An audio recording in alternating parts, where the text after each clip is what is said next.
Fala pessoal, eu sou Nishananda e hoje eu vou dar dando aula 2 do curso de Python para iniciantes, que o tema da aula de hoje será tipo de dados e operadores. Então, começando sobre o tipo de dados, a pergunta é, o que são dados? Dados são informações que são processadas pelo nosso computador e com isso a gente pode ter os nossos programas, as saídas, os resultados desses programas e algoritmos.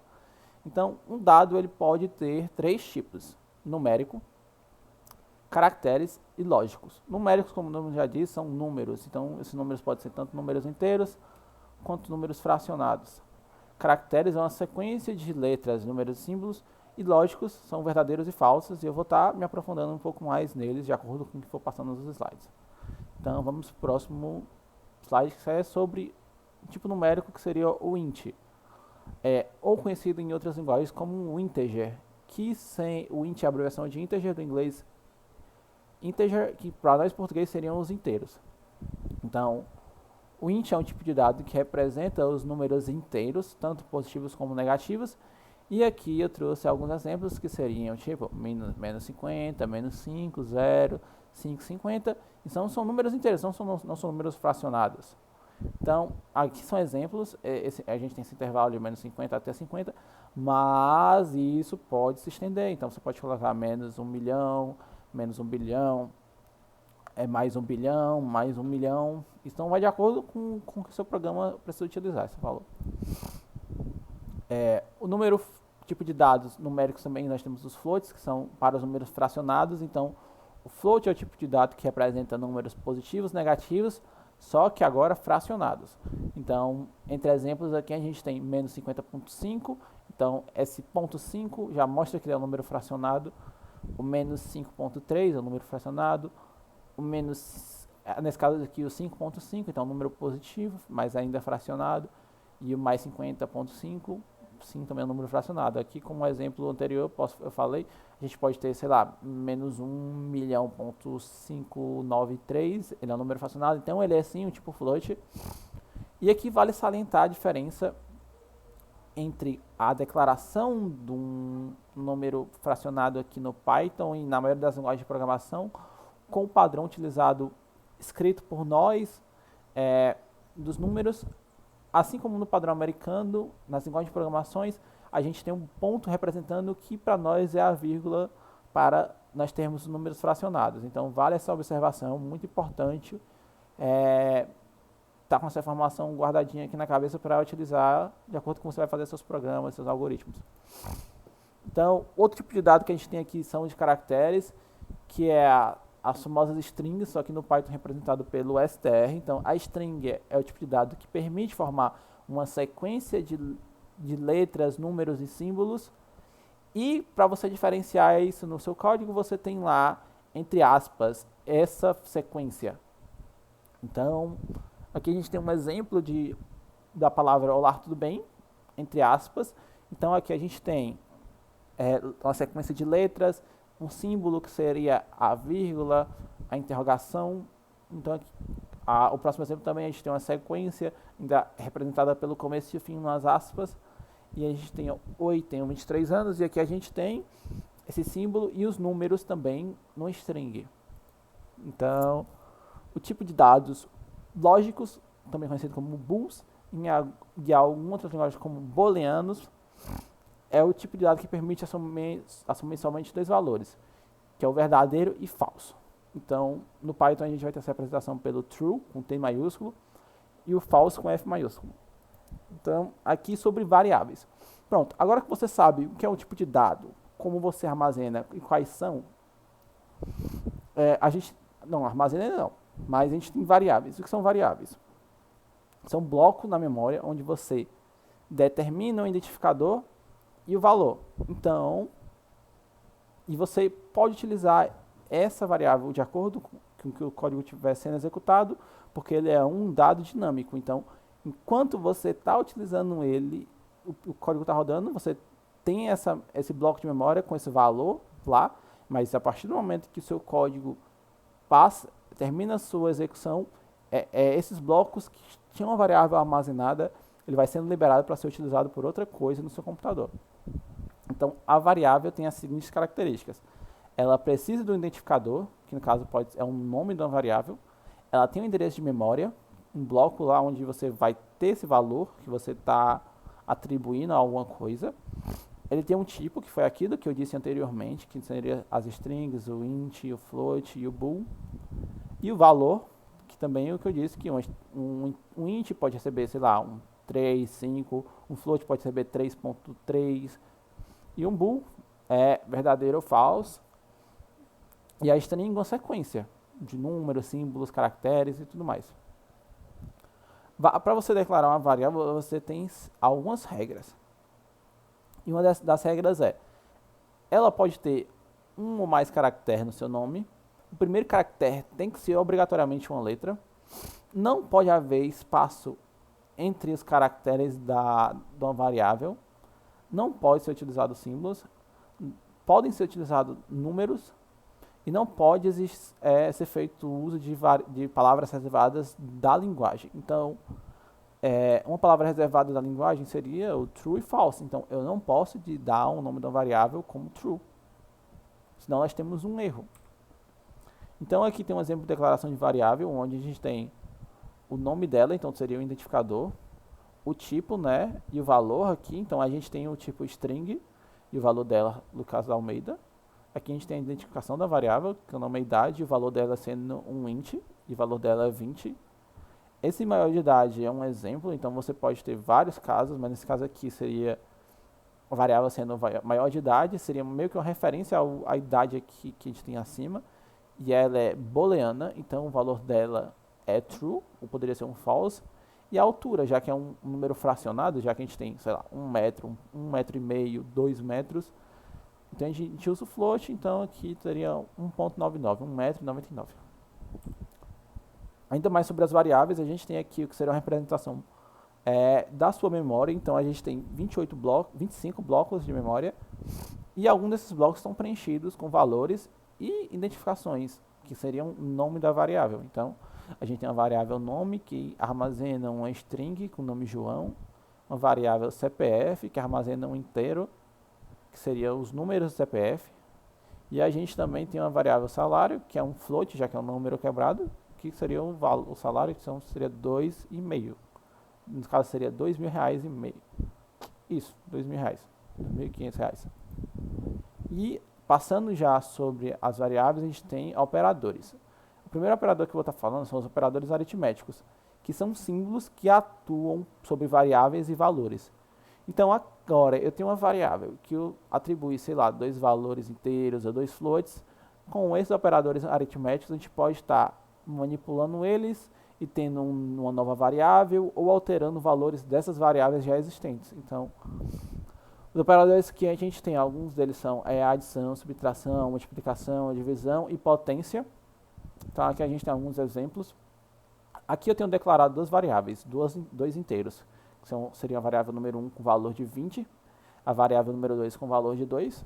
E aqui a gente tem algumas seria equações utilizando essas variáveis e esses valores. Então a gente tem número 1 mais número 2, são 20 mais 2, a gente tem 22. 20 menos 2, a gente tem 18. Número 1 vezes número 2, a gente tem 20 vezes 2, então tem 40. E número 1 dividido pelo número 2, a gente tem 20 dividido por 2, a gente tem 10. Operadores de comparação. São símbolos que nos permitem comparar valores e nós temos uma resposta, um valor booleano.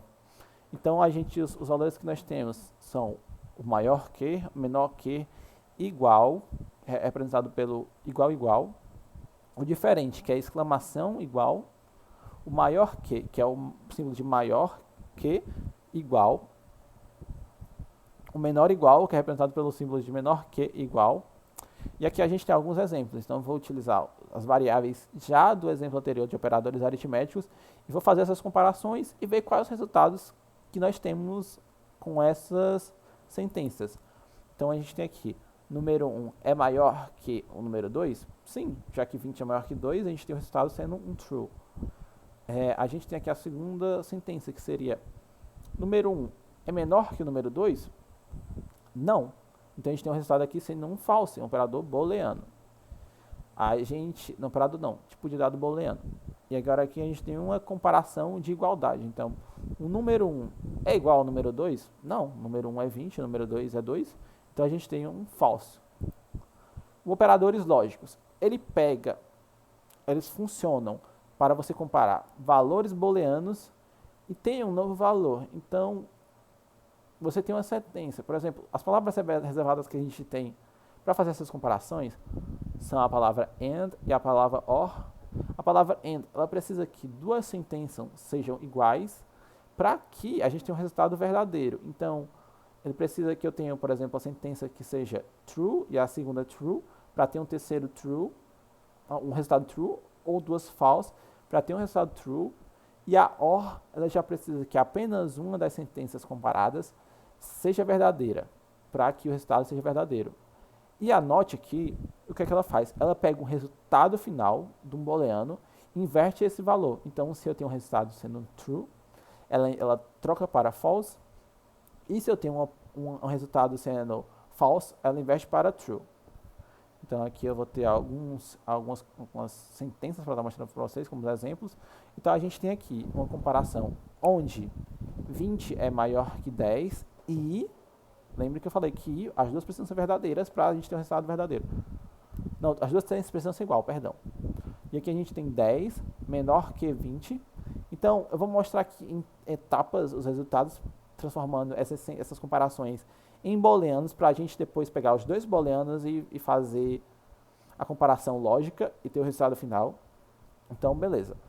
20 é maior que 10? Sim, então nós temos um true. 10 é menor que 20? Sim, também nós temos um true. Então, descendo aqui, ó, 20 maior que 10 é true, 10 é menor que 20, true. Então, como eu disse, o AND precisa ter as duas iguais. Então, a gente tem true aqui. Aqui a gente tem o próximo exemplo, onde a gente faz a comparação em 20 é igual a 10? Não. Então, nós temos aqui embaixo um false. 10 é menor que 20? Sim. Então, nós temos um true. Já que o AND precisa ter os dois iguais, e nós temos um false e um true, o resultado final será um false, certo? E na OR, a gente precisa que um deles seja verdadeiro para no final o resultado também ser true. Então a gente tem aqui, ó, 20 é maior que 10? Sim, então desce um true. 10 é menor que 20? Sim, desce um true. True or true é igual a true. E aqui a gente tem um segundo exemplo, onde 20 é igual a 10, é false, desce, com um falsezinho aqui. 10 é menor que 20, sim, então nós temos um true. Então a gente tem uma comparação entre um false e um or, é um false e um true, mas o or precisa que uma dessas sentenças seja verdadeira, para nós termos o resultado true. Opa, aqui tem até um erro, perdão pessoal, vou até renomear aqui para vocês. E aqui é um true. Então aqui a gente tem um truezinho aqui. Então, pessoal, aqui, deixa eu ver. Aqui eu encerro a apresentação do slide. Eu vou estar agora indo para um Colabzinho, que é uma ferramenta onde a gente consegue executar pequenas partes de código para estar mostrando para vocês o código mesmo disso que eu acabei de explicar na aula e algumas novidades que eu não coloquei aqui. Então, já volto. Pronto, pessoal. Então, aqui eu tenho um Colabzinho, como disse para vocês. Então, é uma ferramenta que me permite ter pequenas partes de código executadas elas individualmente para mostrar para vocês alguns resultados. E no começo aqui da aula eu quero mostrar para vocês realmente que aqueles dados que eu disse para vocês que tem um tipo, eu posso mostrar com Python que ele realmente é daquele tipo. Então, aqui a gente tem a função type, onde eu posso passar uma variável ou um valor mesmo direto de cada tipo e ela vai me retornar o tipo desse dado. Então, por exemplo, aqui eu tenho essa função type, um valor menos 50, então ele é o menos 50, ele não é um número fracionado. Então, ele deve me retornar um int. Então, vou executar essa célula aqui. Então, pronto, mostrou esse int. Aqui eu tenho menos 50.0. Ele é um número fracionado porque ele tem a vírgula mostrando essa fração. Então, se eu executo aqui o type dele, ele deve me retornar float. Agora, caracteres, strings. Então, como eu disse na aula, ela é uma sequência de símbolos, letras e números que tem que estar entre as aspas para poder ser um string. Então, aqui a gente tem a representação de uma aspas no começo e no fim, e uma sequência de símbolos, strings, letras e números aqui. Então seria olá, vírgula, me chamo Nietzsche, exclamação, tenho 23 anos. Então a gente tem tudo aquilo que a gente já falou, letras, símbolos e números. E ao executar aqui, ele me mostra que ele é um str, então ele é um string. Os números, os lógicos, como eu disse, são os true ou false. Então, executar essas duas células aqui, ele deve mostrar bool. Então, eles realmente são do tipo booleano. E as variáveis, eu vou mostrar aqui alguns exemplos para vocês de variáveis não seguindo a regra, para a gente chegar numa variável que segue a regra daquilo que eu disse para vocês. Então, a variável, o primeiro caractere dela tem que sempre ser uma letra. Eu trouxe aqui um exemplo para vocês, onde eu digo que essa variável, ela se chama aqui preço é igual a 5, mas a gente já mostra aqui, esse vermelhinho aqui, mostrando que a gente tem um erro de sintaxe. Então, ao executar aqui essa célula aqui, ele mostra que a gente tem um erro. Então, a variável sempre tem que começar com letra. O segundo exemplo é que a gente tem um espaço entre os nomes da variável e isso não é permitido. Também a gente já tem vermelhinho aqui dizendo que tem um erro de sintaxe. Então, ao executar aqui, a gente tem um erro no código. Símbolos também não são permitidos. Então, se eu tenho aqui um ponto aqui, a gente vai ter um erro nessa declaração dessa variável. Então, ao executar aqui, vai ter também um erro de sintaxe aqui. E o próximo seria o correto, que seria a variável começar com ponto, não ter símbolos.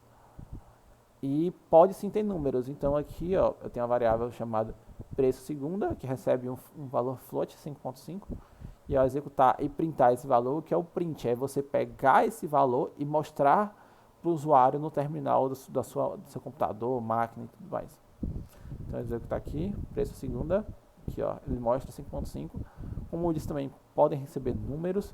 Então, eu posso botar aqui preço segunda 23 e renomear aqui o print também e executar de novo. E eu tenho aqui o valor dessa variável que eu atribuí aqui, 5.5. Mas vocês podem me perguntar, mas Nietzsche, eu estou aqui sempre declarando variáveis, fazendo uma sequência de código e tal, mas existe um meio de eu digitar pelo meu teclado e atribuir esses valores a essas variáveis? Eu digo para vocês que sim. A gente no Python tem essa função chamada input, que ela permite você mostrar uma pergunta no terminal, uma sentença, e atribuir, e digitar esse valor e atribuir ele numa variável.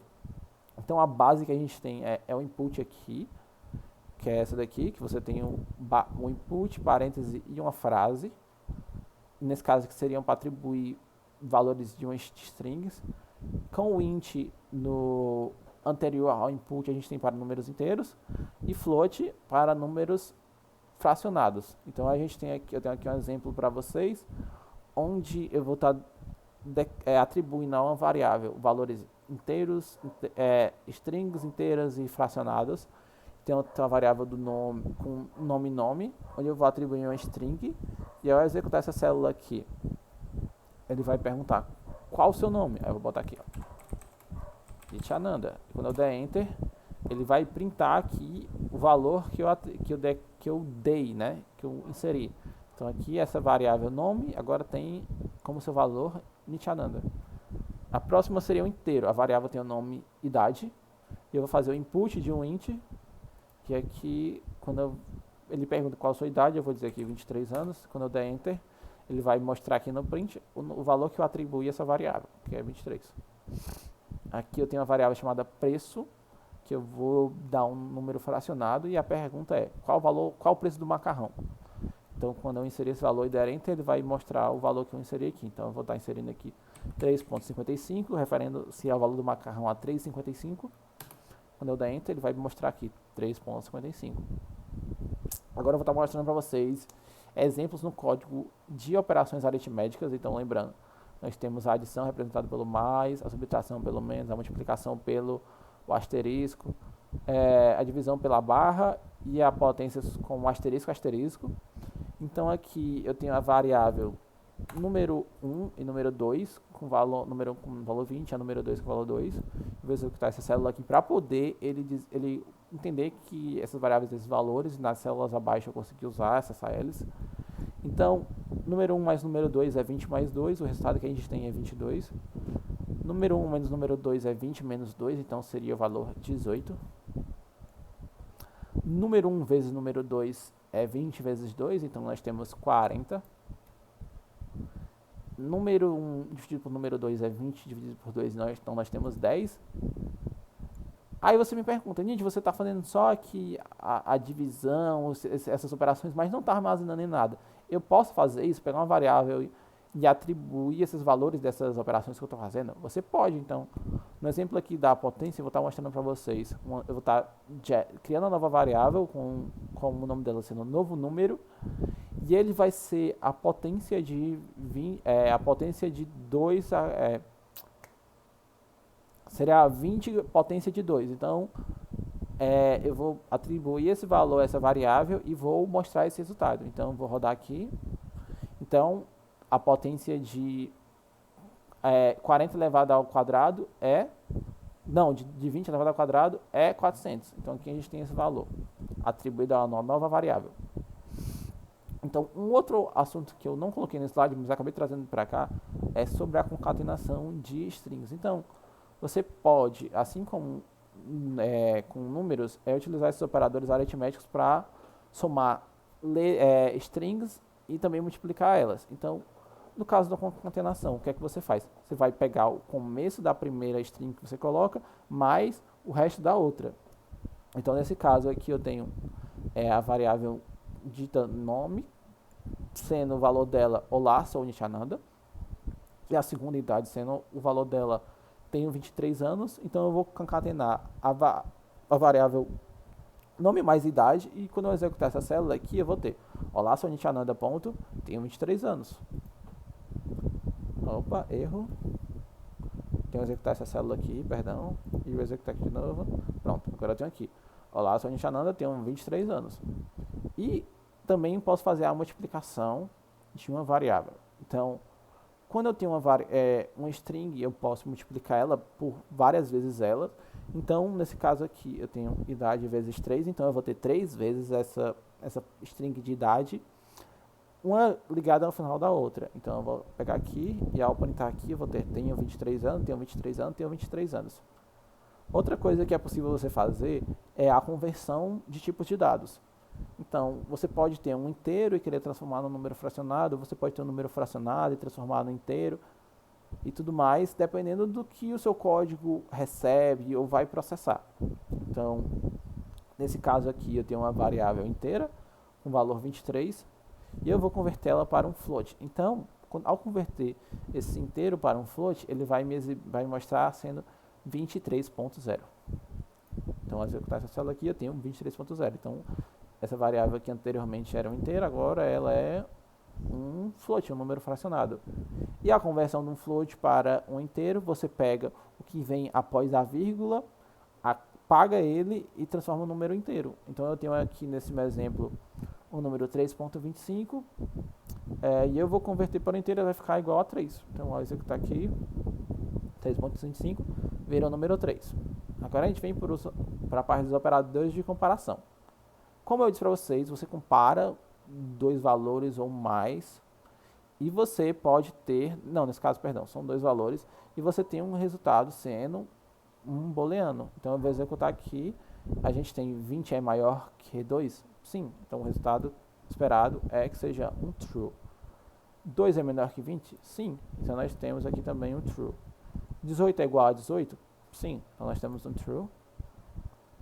10 é diferente de 11? Sim, então nós temos um true. 20 é maior ou igual a 22? Não, então o resultado esperado aqui seja um false. Aqui um false. E 11 é menor ou igual a 12? Sim, ele é menor que 12, mas não é igual, então, mas mesmo assim ele ainda satisfaz a condição. Então nós temos um true aqui. Pronto. Agora sobre os operadores lógicos. Como eu mostrei para você, vocês pegam algumas sentenças que nos resultam em valores booleanos e comparamos com uma ou outra ou mais sentenças de acordo com o que você quer validar. Então, eu tenho algumas sentenças aqui e vou fazer essas comparações. Então, Aqui a gente tem uma sentença que a gente verifica que 11 é maior que 10. Sim, é verdade. E a gente tem uma segunda sentença que é 10 é igual a 11. Sim, é verdade. As duas sentenças são verdadeiras. Mas vocês lembram, vocês olhem aqui que o operador lógico que eu vou estar utilizando é o AND. Então ele precisa que as duas sentenças sejam iguais para que nós tenhamos um true como resultado.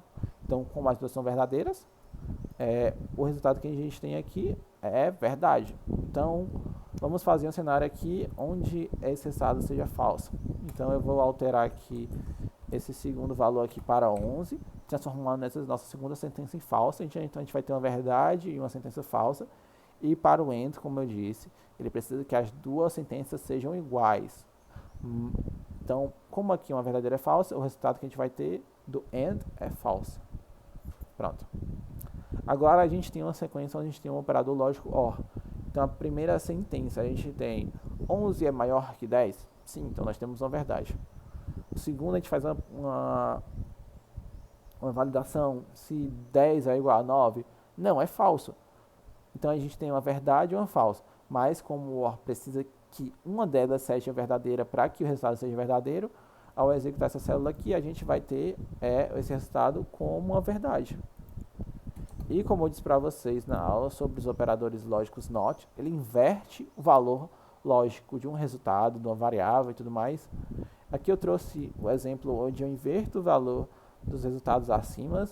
Então aqui ó, a gente tem um, entre parênteses, NOT, cobrindo toda essa sentença que a gente tem, e ele vai inverter o valor que a gente teve como resultado anteriormente. Então aqui a gente tem um true, aqui ao executar a gente vai ter um false, e aqui a gente também tem uma verdade em relação a essa sentença aqui, e ao executar aqui o NOT vai trocar esse valor. Então a gente vai ter uma verdade aqui.